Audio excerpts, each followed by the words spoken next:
I was raised in a little town of Yazoo City, Mississippi. Now, I know that a lot of folks go around the country trying to impress people by claiming to be from Yazoo City. But I really am. Now, when I was a boy, during the Depression, we lived next door to some rich folks. I knew they were rich for two reasons. Number one, they had a cook. Number two, the cook had something to cook. And during the Depression, that was a sure sign of wealth. I was over there for lunch one day, as I tried to be every day. And now, don't misunderstand that. Even though there was a depression on, we certainly had plenty to eat at my house. I know we had plenty because if they ever passed my place for seconds, they'd always tell me, no, you've had plenty. So I know we had plenty. Now, the cook brought the biscuits out, and this is not an exaggeration. Those biscuits were not as thick as my wristwatch. And I looked at her for a moment. I said, Maud, what in the world happened to your biscuits? She reared back, gave a big old tummy laugh, and said, well, I'll tell you about those biscuits. She said they squatted to rise. But she said they just got cooked in the squat. You know anybody that's getting cooked in the squat?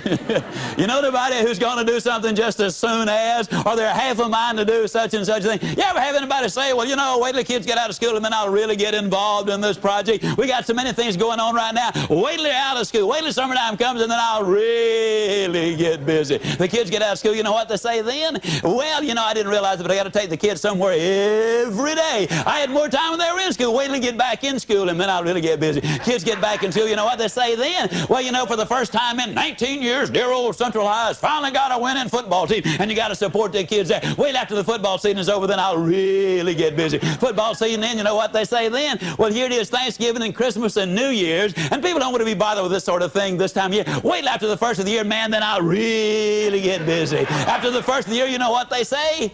Well, it's the weather. Did you ever see weather like this in Chicago or San Francisco or Dallas or wherever? Wait till the weather settles down, and then I'll really get busy. Oh, I know what you're thinking. You're thinking I've lost interest in it, but that's not the way I do things. Let me tell you the way I do things now. Here's the way I am. See, this is just the way I do it.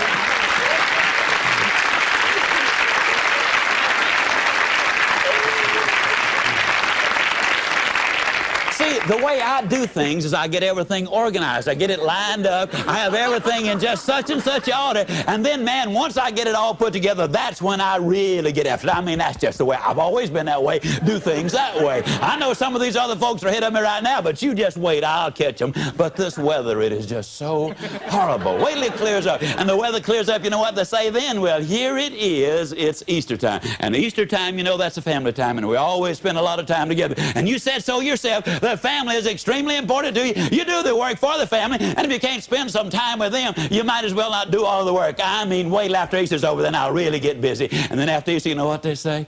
At long last, we've got some beautiful weather. And I haven't hit a golf ball or wet a hook and I don't know when. Man, I got to have some R&R. I got to have some rest and relaxation. And you know, you said you can't work all the time. I mean, an individual needs some time with himself. Wait till I relax a little bit, and man, then I'll really get after it.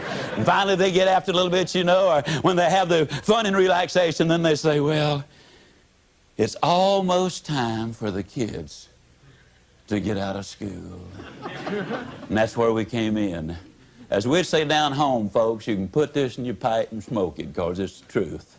The people who wait for Aunt Matilda to move out, or John to get on the day shift, or the new models to come out, or the new mayor to come in, or for the new advertising campaign to get started. The people who wait on the new senator in Washington, or until inflation slows or the rate of interest come down. The people who wait for changes to take place out there before they do the changing in here are flat going to end up getting cooked in the squat. The rule is simple. You do it now. You do it now.